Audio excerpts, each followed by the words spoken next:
there will be an insurgency in West Ukraine.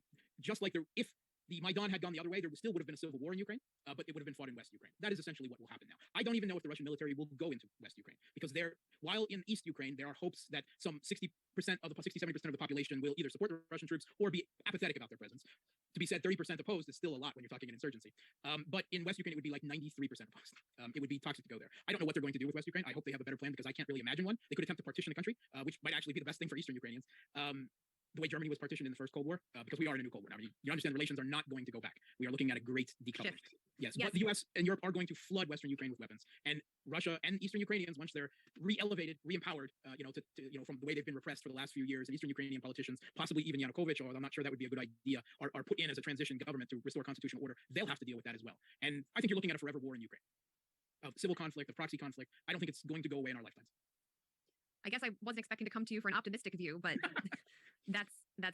I mean, you don't think that there's any way that some peaceful negotiated solution will come out of this? I suppose the US just won't allow it. They're going to continue to send weapons in. Look, John Mearsheimer talked exactly about this. In fact, he's recently come out. John Mearsheimer is one of the great international relations scholars of all time. He's required reading International Relations 101, Tragedy of Great Power Politics. And, you cannot agree with everything he says, but he has done videos on this. They're online. They're on YouTube. I've posted them online, saying that because of how national identity divided Ukraine was and how important to Russian national security and history, that if the US expanded NATO and intervened to try to exploit divisions in Ukraine and bring into power a anti-Russian, pro-Western government that would take the country into NATO, that it would completely destabilize the country and completely destabilize Europe and thus the world. This is exactly what he's talked about. He warned about it.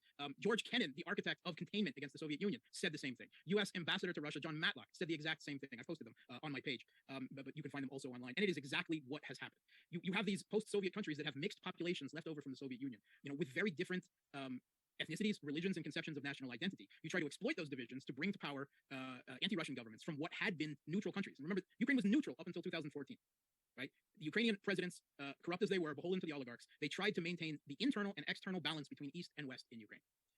And that was completely broken in 2014, right? When you had the ideological conception of West Ukrainians forced hard on East Ukraine. I mean, shelling, 15,000 dead, Odessa massacre, Azov and right sector hard. And you can't put this country back together. I mean, I've seen articles by the Atlantic Council saying that the identity divisions, the idea of a divided Ukraine is a myth.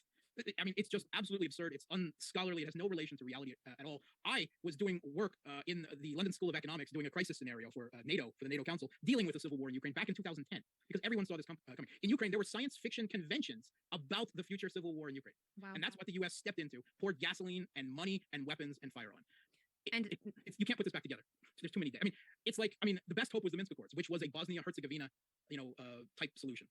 But the Kiev regime refused it because the U.S. and France and Germany refused to push them on it, because they are committed that Ukraine is geopolitically flipped to their side, and they are no longer content with a neutral Ukraine if that means Ukraine has to burn.